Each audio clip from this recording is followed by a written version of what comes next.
ललितपुरम नामक गांव में बंसी नाम का एक लकड़हारा अपनी पत्नी शारदा के साथ एक छोटे से घर में रहता था। बंसी जंगल से लकड़ी काटकर शहर में बेचकर अपने घर का गुजारा करता था, लेकिन अब जंगल धीरे धीरे खत्म हो रहे थे, जिससे बंसी बहुत परेशान होता और अपनी पत्नी से कहता है,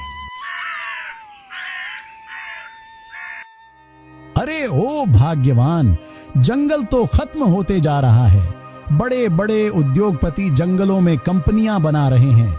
जब जंगल ही नहीं रहेंगे तो हम लकड़ियां कहां से काटेंगे और फिर हम अपना गुजारा कैसे करेंगे भाग्यवान। स्वामी, आप कब तक यूं लकड़ियां काटकर अपना गुजारा करते रहोगे? कोई और काम क्यों नहीं देख लेते?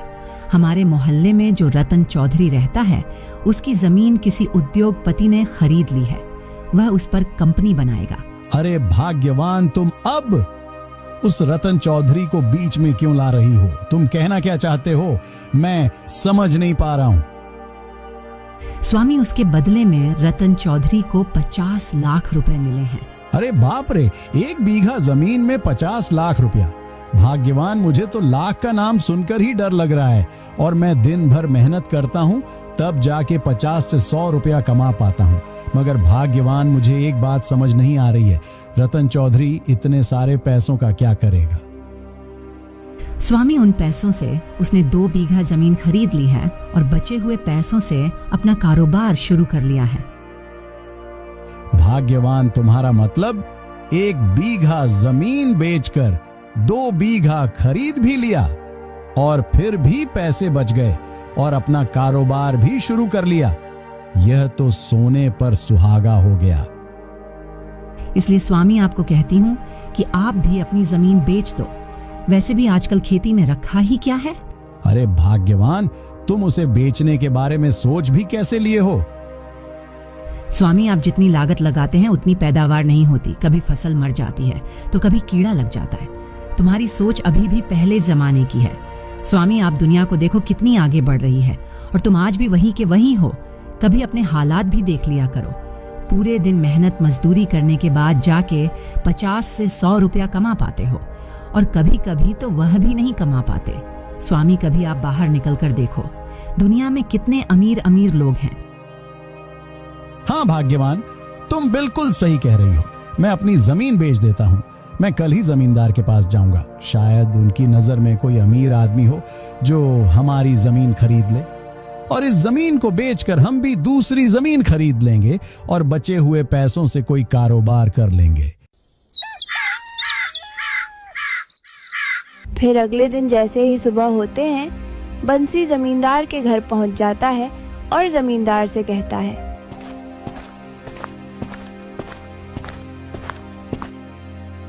जमींदार जी, मुझे आपसे कुछ काम था। हाँ बोलो बंसी, क्या काम है मेरे से? दरअसल जमींदार जी, मुझे अपनी जमीन बेचनी है।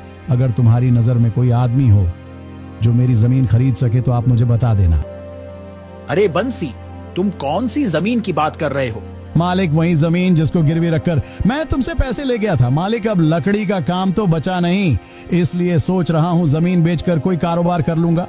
बंसी ये बोलते ही जमींदार अपने मन में सोचता है, अरे बाप रे, इतना अच्छा मौका मिला है मुझे। बंसी की वह जमीन तो बहुत महंगी है, लगभग 2 करोड़ की होगी। अगर वह जमीन मेरे हाथ लग जाए तो मैं तो माला माल हो जाऊंगा। बंसी, तुम सही कह रहे हो। तुम एक काम करना, कल मुझे एक बार अपनी जमीन के कागज दिखा देना, फिर मैं तुम्हारी जमीन बिकवा दूंगा। ठीक है जमींदार जी, मैं कल अपनी जमीन के कागजात लेकर आऊंगा। फिर इतना कहकर बंसी अपने घर चला जाता है।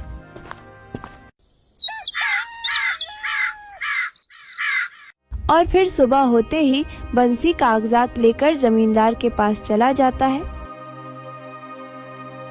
यह लीजिए जमींदार जी, मेरे घर के कागजात। मैंने कागजात बहुत संभाल कर रखे हुए थे। कि तभी जमींदार सोचता है कि वह जमीन बंसी से कैसे अपने नाम करवाए। मुझे कुछ तो करना होगा। इस जमीन को जैसे करके भी अपने नाम में करवाना होगा। और फिर कुछ देर सोचने के बाद जमींदार बंसी से कहता है, अरे भाई बंसी, ये तुम्हारी जमीन तो सरकारी है। ये देखो, कागजों में साफ साफ लिखा है ये तुम क्या कह रहे हो मालिक? ऐसा कैसे हो सकता है? ये कागजात मुझे मेरे पिताजी ने दिए थे और पिताजी को दादाजी ने दिए थे। ये जमीन तो हम पर बहुत पहले से है, फिर ये सरकारी कैसे हो सकती है? तो क्या मैं झूठ बोल रहा हूँ बंसी? पता नहीं मालिक, आप और एक बार अच्छी तरह से कागजात देख लीजिए ना मालिक। अरे बंसी, जो कागज पर लिखा है वही तो बता रहा हूँ। कागज पर लिखा हुआ क्या झूठ होता है? अगर तुम्हें मेरी बात पर यकीन नहीं तो किसी और को दिखा लो। और तुम जानते हो बंसी, पहले जमाने में कोई किसी का भी जमीन ले लिया करता था। जमीन पानी की तरह मुफ्त में मिलती थी। अरे मालिक, सच में क्या पहले ऐसे भी होता था? हाँ भाई बंसी, तुम जानते हो मेरे दादाजी के यहाँ एक आदमी काम करता था। वह दादाजी की बहुत सेवा करता था, इसलिए दादाजी ने उसे 10 बीघा जमीन यूं ही मुफ्त में दे दी थी। अगर आज वह जमीन हमारे पास होती तो भाई कम से कम 50 करोड़ की होती। अरे बाप रे मालिक, इतना सारा पैसा! पहले जमाने में किसी को क्या पता था कि यह सरकारी जमीन है। अच्छा जमींदार जी, मुझे अब क्या करना होगा? ये जमीन मेरे नाम कैसे होगी? आप कैसे भी करके ये जमीन मेरे नाम करवा दीजिए। अरे भाई बंसी, सरकारी जमीन किसी के नाम नहीं होती है, उस पर सिर्फ सरकार का ही हक होता है। ऐसे बात है क्या मालिक? हाँ भाई बंसी, और हाँ, एक बात ध्यान से सुनना। अगर किसी और को पता चल गया कि तुम्हारी जमीन सरकारी है तो वह सरकार को बता देगा और फिर सरकार तुम्हारी यह जमीन तुमसे छीन लेगी। इसलिए किसी को भी अपनी जमीन के बारे में बताना मत, और ना ही किसी को कागज दिखाना, वरना तुम्हारी जमीन तुम्हारे हाथ से निकल जाएगी।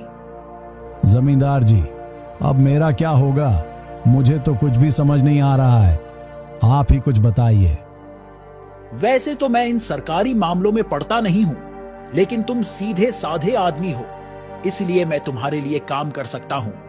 तुम्हारी यह जमीन मैं ले लूंगा, लेकिन मैं तुम्हें इसके केवल 5 लाख ही दे सकता हूं, क्योंकि सरकार को जब भी पता चल गया तो वह यह जमीन मुझसे छीन लेगी। तुम गरीब आदमी हो, इसलिए तुम्हें मैं 5 लाख दे रहा हूं, वरना मैं जमीन की तरफ मुड़कर भी नहीं देखता। वैसे भी सरकार एक ना एक दिन यह जमीन ले ही लेगी। हाँ मालिक, आप सही कह रहे हैं। सरकारी चीज का कुछ पता नहीं रहता है, आज है कल नहीं। आप ये जमीन ले लो और मुझे 5 लाख दे दो। फिर जमींदार बंसी से जमीन के कागजात पर अंगूठा लगवाकर जमीन अपने नाम करवा लेता है और बंसी को 5 लाख रुपए दे देता है। बंसी पैसे लेकर अपने घर चला जाता है और फिर सारी बात अपनी पत्नी को बताता है। ये बात सुनकर बंसी की पत्नी के होश उड़ जाते हैं। ये तुमने क्या किया स्वामी? करोड़ों की जमीन यूं पानी में बहा दिए। कम से कम एक बार मुझसे पूछ तो लेते। उस जमींदार ने तो आपको पागल ही बना दिया और तुम उस झूठे की बातों में आ गए। हे भगवान, अब मैं क्या करूं? कुछ समझ नहीं आ रहा है। स्वामी, तुमसे कोई भी काम सही से नहीं होते हैं। तुम अभी के अभी मुझे उस जमींदार के पास ले चलो, मैं उससे बात करूंगी। अच्छा ठीक है भाग्यवान, चलो चलते हैं उस जमींदार के पास। फिर बंसी अपनी पत्नी को लेकर जमींदार के घर की ओर निकल जाता है कि तभी उसे रास्ते में रतन चौधरी मिलता है। अरे भाभी जी, क्या बात है? इतनी जल्दी में कहाँ जा रही हो? क्या बताऊं भाई साहब, आपके बंसी भैया जमींदार के पास अपनी जमीन को बेचने के लिए गए थे, लेकिन जमींदार ने इनको पागल बना दिया और हमारी जमीन सरकारी बताकर अपने नाम करवा लिया। अरे बाप रे, ये तो बहुत बुरा हुआ भाभी जी। तुम्हारी जमीन सरकारी कैसे हो सकती है? अरे वह तो बंसी भैया के दादाजी ने खरीदी थी, मेरे दादाजी के साथ। तुम एक बार मुझे बता देते बंसी भैया, तो मैं तुम्हारी जमीन बिकवा देता। हे भगवान, मुझसे इतनी बड़ी गलती कैसे हो गई? बंसी भैया, तुमने यह क्या कर दिए हो? और हाँ, सरकारी जमीन के कागजात तो सरकार के पास होते हैं। अब तुम ही बताओ भाई साहब, हम क्या करें? मुझे तो कुछ समझ ही नहीं आ रहा है। वह जमींदार एक नंबर का बदमाश है। हमें गांव के सरपंच के पास चलना चाहिए, वही तुम्हारी मदद कर सकते हैं। फिर रतन चौधरी दोनों को गांव के सरपंच के पास ले जाता है और सरपंच जी को सारी बात बताता है। सरपंच जी जमींदार को बुलाते हैं और जमींदार से कहते हैं, जमींदार जी, तुमने बंसी की जमीन को सरकारी बताकर अपने नाम करवा ली है और तुम गरीब लोगों की मजबूरी का फायदा उठाते हो। सरपंच जी, आप क्या कह रहे हैं? बंसी से मैंने वह जमीन 5 लाख की खरीदी है और बंसी मेरे पास खुद चलकर अपनी जमीन बेचने आया था। मैंने इससे कोई जबरदस्ती नहीं की थी। अगर आपको मेरी बात पर यकीन नहीं है तो आप खुद ही इससे पूछ लीजिए। फिर सरपंच जी बंसी से पूछते हैं, बंसी, क्या जमींदार सही कह रहे हैं? तुम इसके पास जमीन बेचने गए थे? सरपंच जी, मैं जमींदार के पास पूछने गया था कि तुम्हारी नजर में कोई आदमी हो जो मेरी जमीन खरीद सके, मगर जमींदार जी ने मेरी जमीन सरकारी बताकर मुझसे अंगूठा लगवा लिया और मुझे 5 लाख रुपए दे दिए, लेकिन मेरी वह जमीन करोड़ों रुपए की है। बंसी, तुम करोड़ों रुपए की बात कर रहे हो? क्या तुम जानते भी हो कि करोड़ कितनी बड़ी रकम होती है? कभी देखे भी है करोड़ रुपए? नहीं सरपंच जी। तुमने अपनी मर्जी से जमींदार को जमीन बेचा है। जब तुम अंगूठा लगा रहे थे तब तुम्हें दिखा नहीं कि तुम्हारी जमीन करोड़ों की है या लाखों की। फिजूल में भले आदमी को परेशान करते हो। जहां तक मैं जानता हूं जमींदार जी ऐसा कभी नहीं कर सकते। जमींदार जी एक ईमानदार आदमी है। उन पर आरोप लगाते हुए तुम्हें शर्म नहीं आती? दरअसल गांव का सरपंच भी जमींदार से मिला हुआ था, इसलिए वह जमींदार को बचाने की कोशिश करता है। मगर रत्न चौधरी एक पढ़ा लिखा आदमी होता है और वह सरपंच से कहता है,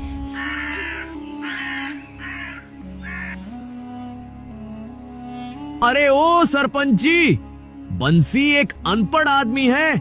जमींदार जी ने धोखेधड़ी से जमीन अपने नाम करवाई है। आप इंसाफ कीजिए सरपंच जी। अच्छा, तो अब तुम हमें सिखाओगे इंसाफ करना?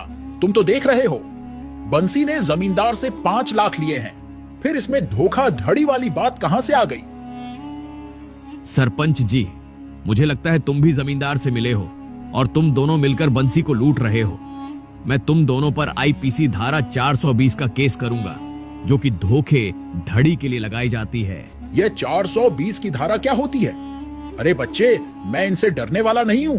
तुम यह बात अपने दिमाग में बैठा लो।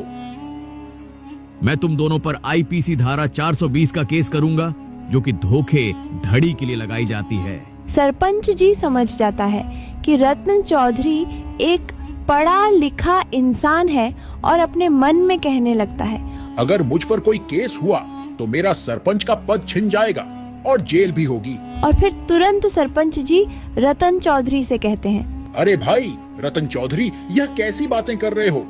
अगर हमारे गांव की बात कोर्ट कचहरी में जाएगी तो इससे हमारे गांव की ही बदनामी होगी। हम इस मसले को यहीं हल कर लेते हैं। फिर सरपंच जी अपना पीछा छुड़ाने के लिए जमींदार से कहते हैं,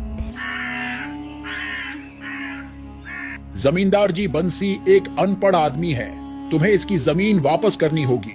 लेकिन सरपंच जी, अरे लेकिन कुछ नहीं, तुमने वह जमीन बंसी से धोखाधड़ी से ली है, इसलिए तुम्हें अभी के अभी बंसी को वह जमीन वापस करनी ही होगी। इस तरह रतन चौधरी अपनी समझदारी से बंसी की जमीन वापस ले ली है। खैर छोड़ो, आपको यह कहानी कैसा लगा नीचे कमेंट में अवश्य बताएं और आपके इस चैनल को सब्सक्राइब भी अवश्य कर ले। धन्यवाद।